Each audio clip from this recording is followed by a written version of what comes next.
नमस्कार, शाम 7 बजे आप देख रहे हैं न्यूज 360। आपके साथ मैं हूं अनुया यादव। लाइक्स के नाम पर निवेशकों को ठगने के आरोपों में घिरी नोएडा की कंपनी वेब वर्कर्स के ऑफिस को पुलिस ने सीज कर दिया है। साथ ही पुलिस ने कंपनी के 4 बैंक खाते भी सील कर दिए हैं। वेबवर्क के खिलाफ नोएडा के सेक्टर 20 थाने में ठगी का मामला दर्ज हुआ है। कंपनी पर लाइक्स के नाम पर करीब 500 करोड़ रुपए की ठगी का आरोप है। मेरे साथ मेरे सहयोगी संतोष ज्यादा अपडेट के जुड़ गए हैं। संतोष, वेबवर्क पर शिकंजा पुलिस ने यहां पर कस लिया है। हालांकि कंपनी ये कह रही थी कि हमारे पास इन्वेस्टर्स नहीं है, बल्कि जो लोग अपने आप को इन्वेस्टर बता रहे हैं वो एक तरह से कंपनी के लिए काम करने वाले लोग हैं।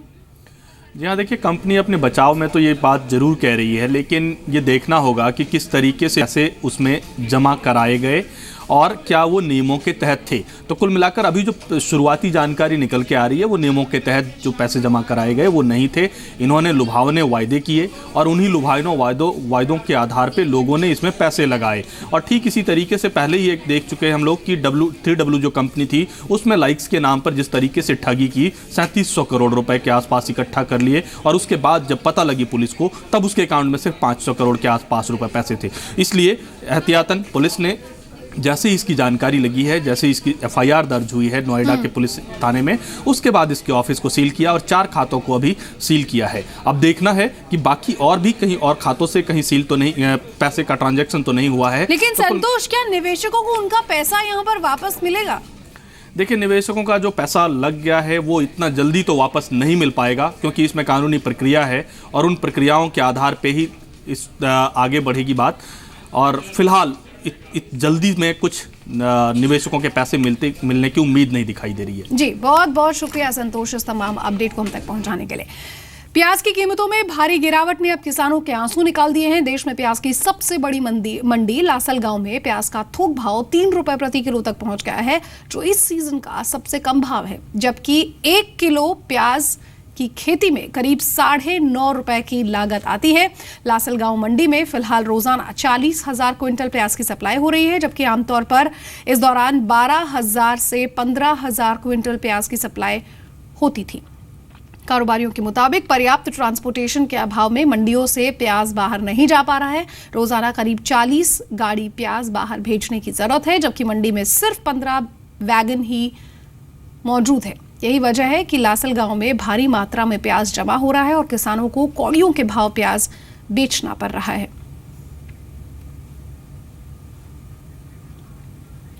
प्याज भले ही मुंबई में तकरीबन 16 रुपए किलो बिक रहे हैं, लेकिन नासिक के लासलगांव मार्केट में, जो कि देश का सबसे बड़ा प्याज मार्केट है, वहां पर 1 क्विंटल 460 रुपए बिक रहा है। आमतौर पर जो लागत लगती है वो 960 रुपए की है। प्याज की अगर बात करें तो काफी टाइम से जो नॉर्मल मार्केट है वहां पर जो है 16 रुपए किलो। आप मुझे बताइए कि 16 रुपए किलो का जो दाम आप बता रहे हैं ये कब से है? तो भी करीबन 1-2 महीने से ज्यादा है। 1-2 महीने से ज्यादा है। हाँ। लेकिन अब जैसे कि 460 रुपए में 1 क्विंटल प्याज मिल रहा है, तो डेफिनेटली दाम और गिरेंगे। कस्टमर्स का क्या मिलता है आपको रिप्लाई? कस्टमर का कुछ नहीं, मतलब रिप्लाई मतलब कुछ समझे नहीं। मतलब कस्टमर्स क्या डिमांड करते हैं? कुछ नहीं, कम ज्यादा भाव है, खाली यही बोलते हैं। बहुत कम भाव हुआ है अभी। खेती वाले का क्या रहेगा, वही बोलते। अच्छा, कि कम भाव हो गया है। बहुत कम भाव कम हो गया। बोलो। तो इस तरह से भाव कम होने पर कस्टमर्स को भी थोड़ी बहुत चिंता जरूर होती है कि इतना ज्यादा प्याज का दाम क्यों गिर रहा है। हालांकि किसानों की हालत देखने वाली बनती है, जहां पर 960 रुपए की लागत पर 460 रुपए मिल रहे हैं 1 क्विंटल पे, तो उनकी जो लागत है उसकी भी भरपाई नहीं हो पा रही है।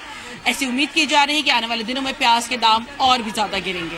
कैमरामैन मोहन के साथ सोना सिंह, जी मीडिया, मुंबई।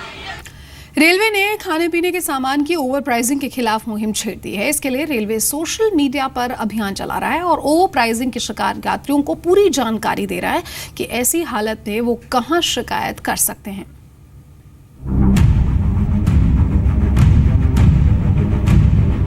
रेलवे स्टेशनों पर पानी की बोतल, चिप्स या फिर खाने की थाली, इन सब की MRP तय है, लेकिन फिर भी आपसे ज्यादा कीमत वसूली जाती है। कई बार आप झल्लाकर या मजबूरी में ज्यादा कीमत चुकाकर सामान ले भी लेते हैं, क्योंकि समझ नहीं आता कि आखिर इसकी शिकायत कहां करें। रेलवे स्टेशनों पर मची इस लूट से करीब हर यात्री परेशान है।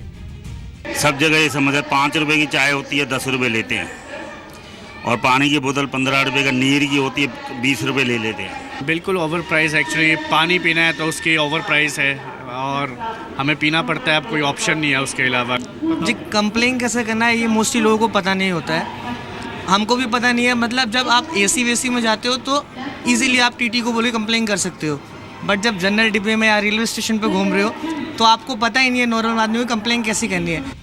लगातार मिल रही इन शिकायतों के बाद अब रेल मंत्रालय और IRCTC ने ऐसे वेंडर से निपटने और यात्रियों को सही दाम पर सामान मिले, इसके लिए एक मुहिम चलाई है। इस मामले में जो है समय समय पे जो है धरपकड़ की जाती है, मुहिम चलाई जाती है। अभी हाल फिलहाल जो है हम रेट लिस्टों को जो है हमारे ट्विटर हैंडल पे हम डाल रहे हैं। हम इसको ट्रेमैट्स पे डालते हैं और विभिन्न माध्यमों से लोगों तक हम पहुंचाते हैं कि ये जो है आपका इस कीमत पे आपको खरीदनी चाहिए। ऊंची कीमत का शिकार यात्री अपनी शिकायत कहां करे, इसके लिए IRCTC और रेलवे ने एक जागरूकता अभियान भी चलाया है। कंप्लेंट मैकेनिज्म विभिन्न तरीकों से हो सकता है। कुछ टोल फ्री नंबर्स हैं। आप अगर ट्रेन में यात्रा कर रहे हैं तो टीटी के पास कंप्लेंट बुक होता है, उसमें आप कर सकते हैं। ट्विटर आजकल बहुत सक्रिय है, उस पर आप करने पे तुरंत उस पर कार्रवाई की जाती है। और अगर आप कंप्लेन करेंगे तो उस पर जो है बिल्कुल उस पर फाइन या कुछ लगाया जाता है। यानी वेंडर्स यात्रियों से ज्यादा कीमत ना वसूल सके, इसके लिए यात्रियों को भी जागरूक होना होगा। ऐसे वेंडर्स की शिकायत तुरंत रेलवे से करे, जिससे रेलवे स्टेशनों पर मची लूट को रोका जा सके। रेलवे की बरसों पुरानी समस्या यानी कि ट्रेन या फिर स्टेशन पर खान पान के एवज में ज़्यादा पैसे वसूले जाने के खिलाफ मंत्रालय आक्रामक अभियान चला रहा है। लेकिन ये आक्रामकता सोशल मीडिया पर ज़्यादा नज़र आ रही है और इस मीडिया की पहुंच या फिर इससे कितने लोग जागरूक होंगे इसका अंदाज़ा आप और हम खुद लगा सकते हैं। और इसी से रेलवे मंत्रालय की इस मुहिम की संजीदगी का भी पता चलता है कि वो आम जनता की समस्या को लेकर कितनी सजग है और कितना इसको सुलझाना चाहती है। कैमरामैन प्रशांत स्वामी के साथ समीर दीक्षित, दिल्ली, जी मीडिया। मोदी सरकार ने भारत यात्रा पर आने वाले विदेशी टूरिस्टों को तोहफा दिया है। दलालों से बचाने के लिए पर्यटन मंत्रालय ने एक पहल की, जिसके तहत भारत यात्रा पर आने वाले विदेशी टूरिस्टों को एयरपोर्ट पर ही एक वेलकम किट मिलेगा। किट में ई-वीजा के साथ भारत में टूरिस्ट प्लेसेस के मैप और महत्वपूर्ण नंबर होंगे। इसके अलावा किट में प्री लोडेड सिम भी टूरिस्ट को मिलेगा। इसमें 50 रुपए का फ्री टॉक टाइम और 50 MB डेटा भी फ्री मिलेगा। ये सुविधा देश के 12 बड़े एयरपोर्ट्स पर मिलेगी। पर्यटन मंत्रालय ने विदेशी टूरिस्टों को सुरक्षा सुविधा को देखते हुए ये कदम उठाया है। RIL के चेयरमैन मुकेश अंबानी ने अमेरिका के नए राष्ट्रपति डोनाल्ड ट्रंप को बुरे वक्त में अच्छा नेता बताया है। उन्होंने कहा कि ट्रंप इस बुरे दौर में अच्छे साबित हो सकते हैं। मुकेश अंबानी ने भारतीय IT कंपनियों को देश की समस्याओं पर फोकस करने की सलाह दी है। We really think that as the world digitizes with the opportunities that we see to solve big problems, the next step is partnership. And I was just talking with Saurabh and Harish Bhai before in terms of saying the trade. This has been a great journey for $260 billion. And what do we want to achieve in the next 10 years? I was telling them that... और सीधे आपको लिए चलते हैं, अरुण जेटली क्या कुछ कह रहे हैं, आइए आपको सुनाते हैं। And the cabinet therefore cleared the proposal for merger of the State Bank of India into the State Bank of India of its 5 subsidiary banks, namely the State Bank of Bikaner and Jaipur, State Bank of Hyderabad, State Bank of Travancore, State Bank of Mysore, and State Bank of Patiala. This merger will certainly lead to far greater operational efficiency. It will lead to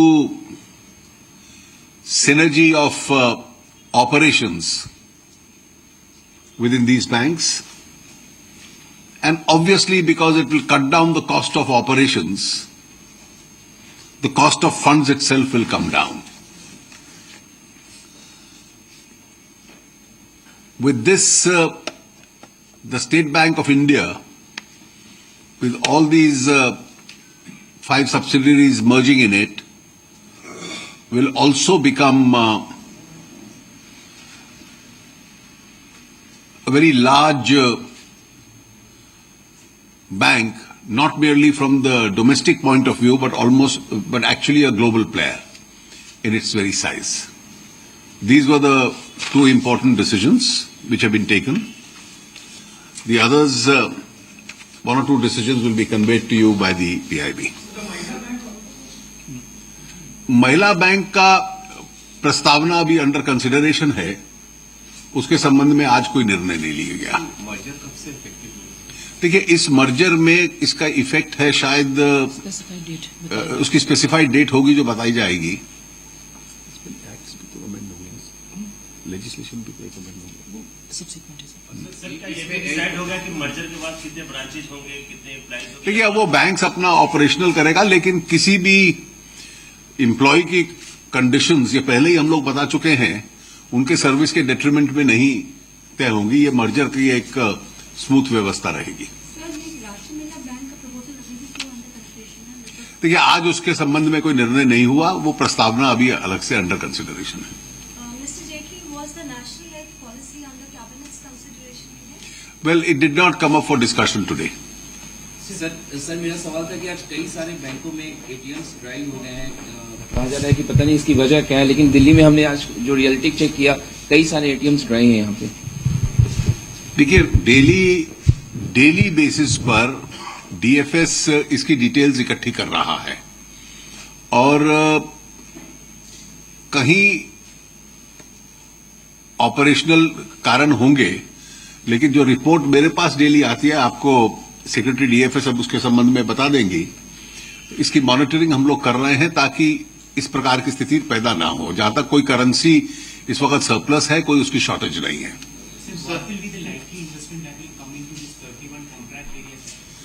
Well, I think the operational details of this will be given to you by the ministry. If you take the briefing, you want to say something about this? Yes, very briefly, ATMs की जो व्यवस्था है हम रोज़ के रोज़ monitor करते हैं, कितना पैसा आया, कितना पैसा बचा हुआ रह गया जो कि अवेलेबल है आगे के लिए। और अभी तक ना करेंसी में कोई शॉर्टेज है और ना एटीएम्स के अंदर कोई शॉर्टेज आ रही है। ये सिर्फ हो सकता है कि जो ऑफ साइड एटीएम्स हैं, क्योंकि उसको एजेंट्स भरते हैं कैश के साथ, करेंसी के साथ, तो उसमें थोड़ा गैप आ सकता है एक फिलिंग और दूसरी फिलिंग के बीच में। सर, एक सवाल है कि मर्जर और कंसोलिडेशन, तो बाकी बैंक्स के मर्जर और कंसोलिडेशन को लेकर के भी चर्चा काफी समय से चल रही है, उसमें क्या प्रोग्रेस है? देखिए, जैसे प्रस्तावना आगे बढ़ेगी तो आपको जानकारी देंगे। I just draw your attention about the current political situation in Tamil Nadu. How the centre is looking at the present development, and the last week when Governor of Tamil Nadu had a meeting with you, you gave us directions to go about, how to go about. I don't give any directions. So, okay, let it. So what is the present situation, how the centre is looking at the, how soon you will be able to give a stable government for the people of Tamil Nadu? I think it's an internal issue of the ruling party in Tamil Nadu, and I'm sure in accordance with constitutional norms, the governor will decide and decide very soon. Sir, SBI chairman ने कहा था कि मार्च 2017 के deadline को meet करना बहुत मुश्किल होगा मर्जर के लिए। 2017 मार्च के डेडलाइन को मीट करना मुश्किल होगा, तो जो डेडलाइन आपके लिए है या जो आप लोग तय कर रहे हैं, वो मार्च के पहले होगी या बाद में होगा? जो स्पेसिफाइड डेट है, जो सरकार की तरफ से अपने इंस्ट्रक्शंस पे इशू होती है, वो पूरी असेसमेंट करने के बाद ही डाली जाएगी। Thank you, Honorable Minister, sir. Thank you, friends, for being here. Please join us for tea. तो इस वक्त की अहम खबर हम आपको बता दें कि कैबिनेट की इस बैठक में वित्त मंत्री अरुण जेटली ने यहां पर साफ कर दिया है कि एसबीआई का 5 सहयोगी बैंकों में मर्जर होगा। इसकी मंजूरी यहां पर अरुण जेटली की इस कैबिनेट मीटिंग में हो गई है और उन्होंने खुद वित्त मंत्री ने यहां इस प्रेस कॉन्फ्रेंस में ये बात सामने कही। हम आपको बता दें कि state bank of Patiala, Mysore, Bikaner, Jaipur और हैदराबाद, इन 5 सहयोगी बैंकों का मर्जर होगा स्टेट बैंक ऑफ इंडिया के अंदर, यानी कि state bank of Patiala, state bank of Mysore, state bank of Bikaner, state bank of Jaipur and state bank of Hyderabad. हालांकि अभी ये साफ नहीं हो पाया है कि कितनी तारीख से, यानी कि कब से मर्जर को मंजूरी यहां पर मिल गई है, लेकिन आगे की प्रक्रिया पूरी की पूरी क्या होगी ये अभी साफ नहीं हो पाया है। हालांकि 2017 मार्च की डेडलाइन वित्त मंत्री अरुण जेटली ने यहां पर जरूर दी है। तो 2017 मार्च की डेडलाइन यहां पर दी है, यानी कि करीब करीब 1.25 महीने का समय, क्योंकि 15 फरवरी का समय यहां पर आ गया है और 31 मार्च 2017 की जो डेडलाइन है उसे बैंक्स किस तरह से मीट कर पाएंगे ये भी यहां पर देखना होगा। तो मर्जर से बैंकों की जो लागत है वो यहां पर घटेगी।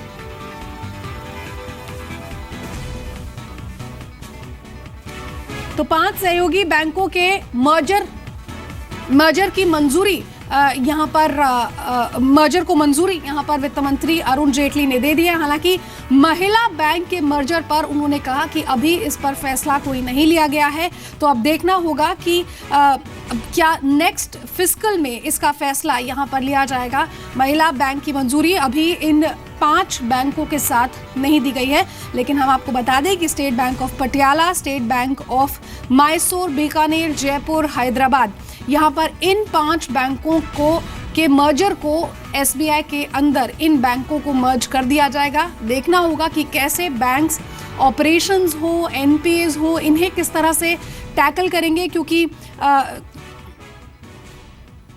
मेरे साथ जी बिजनेस एडिटर मिहिर भट्ट ज्यादा अपडेट के लिए जुड़ गए हैं। मिहिर, अरुण जेटली ने यहाँ पर इस कैबिनेट मीट में एसबीआई के साथ इन बैंक्स के मर्जर को मंजूरी तो दे दी है और कहा है कि जो तारीख है वो मार्च 2017 बताई है। क्या इतनी जल्दी मर्जर इतना इजी होगा? Because it is about merging the जो बैंक्स का पूरा एनपीए है और या कहें कि पूरा का पूरा जो ऑर्गेनाइजेशन मैनेजमेंट है, क्योंकि ये अलग अलग बैंक्स हैं, तो इतना आसान होगा क्या? नहीं, देखिए एक्चुअली क्योंकि इन प्रिंसिपल ये मंजूरी पहले ही इन 5 बैंकों के विलय को लेकर मिल चुकी है एंड उस दिशा में काम पहले से ही शुरू ऑलरेडी हो चुका है। इनफैक्ट आज ये खबर आई भी थी कि एसबीआई ने माइक्रोसॉफ्ट को अपॉइंट किया है जो पूरा बैंकिंग बैकबोन बनाना होगा उसके लिए। लेकिन जो मुद्दा है मेन यहाँ पर वो ये है कि एसबीआई और जो बाकी 5 एसोसिएट बैंक्स हैं उनके मर्जर के बाद जो बड़ा सा बैंक बनेगा उसकी एनपीए की स्थिति क्या होगी और उसमें असेट्स और लायबिलिटीज ट्रांसफर किस तरह से होंगी, उसे लेकर मार्केट थोड़ा नर्वस था। और देखिए ये जो मार्च 2017 की तारीख दी गई है तो वो ऑपरेशनल मर्जर के लिए होगी। मार्च 2017 की जो तारीख है वो ऑपरेशनल मर्जर के लिए होती है, लेकिन उसके लिए बैलेंस शीट मर्ज करना, एक जो कॉमन नेटवर्क तैयार करना है, वो प्रोसेस ऑलरेडी शुरू हो चुका था। तो उसमें ज्यादा दिक्कत नहीं आएगी। जो दिक्कत आएगी वो दरअसल आएगी जो एम्प्लॉयज हैं उनको मर्ज करने में, क्योंकि एसबीआई का जो पेरेंट बैंक है और जो एसोसिएट बैंक्स हैं उसमें जो पेमेंट स्केल्स है खासकर ऑफिसर लेवल पे और उससे आगे के लेवल पे उसमें डिफरेंसेस हैं। और साथ ही दूसरा जो सीनियोरिटी का जो रैंक वाइज सीनियोरिटी वाइज जो वर्क फोर्स है उसमें पेरेंट एसबीआई और ये जो 5 एसोसिएट बैंक्स हैं उसमें थोड़ा फर्क है। तो इसीलिए हमने पहले भी देखा था कि जो यूनियन है उनकी तरफ से इसका विरोध किया जा रहा था, लेकिन सरकार बहुत पहले से इस पक्ष में रही है कि इतने सारे बैंक ऑपरेट करने की बजाय जो सरकारी बैंक उनका विलय करके मेगा बैंक तैयार किए जाए। जी बहुत बहुत शुक्रिया मिहिर आपका हमसे इस बातचीत के लिए। तो महिला बैंक के मर्जर को फिलहाल कोई मंजूरी यहाँ पर नहीं मिली है, लेकिन हम आपको ये भी बता दें यहाँ पर कि जो 5 बैंक यहाँ पर मर्ज किए जाएंगे उनमें state bank of Patiala, Mysore, Bikaner, Jaipur और हैदराबाद है। हालांकि जैसा कि मिहिर ने भी यहाँ पर बताया कि 31 मार्च ऑपरेशनल मर्जिंग की बात उन्होंने यहाँ पर कही और कई सारे फैक्टर्स यहाँ पर अब ध्यान में रखने होंगे मर्जर के समय पर। हालांकि अरुंधति भट्टाचार्य ने कुछ समय पहले ये बात जरूर कही थी कि मर्जर जो है वो शायद 1 क्वार्टर डिले हो सकता है। जनवरी में उन्होंने ये बात कही थी, लेकिन अब देखना ये होगा कि अब जब इस मर्जर को मंजूरी मिल गई है तो कैसे ये पूरा का पूरा जो मर्जर है वो कैसे यहाँ पर आगे बैंक्स जो है उसे किस तरह से लेते हैं। ये जो 5 बैंक है उनमें हम आपको बता दें कि सबसे बड़ा बैंक यहाँ पर बन जाएगा जब इसका मर्जर यहाँ पर होगा। तो 5 bank state bank of India के साथ मर्ज होंगे। बैंक ऑफ पटियाला, मैसूर, बीकानेर, जयपुर, हैदराबाद और state bank of Jaipur and Bikaner के साथ साथ स्टेट बैंक ऑफ ट्रावनकोर भी यहां पर इसका हिस्सा बनेंगे। तो 5 सहयोगी बैंकों के साथ विलय को मंजूरी यहां पर जरूर मिल गई है, लेकिन अब देखना होगा कि कैसे ये पूरा का पूरा जो स्ट्रक्चर है इसे कैसे यहां पर बनाया जाता है। चलिए आपको एक बार फिर से बता दें कि यहां मर्जर को मंजूरी मिल गई है। एसबीआई में विलय हो जाएगा इन 5 सब्सिडरी बैंक्स का, और भारतीय महिला बैंक को लेकर अभी स्थिति पूरी तरह से साफ यहां पर नहीं है, और खबर ये भी हो रही है कि पॉसिबली नेक्स्ट फिस्कल में दिस डिसीजन विल बी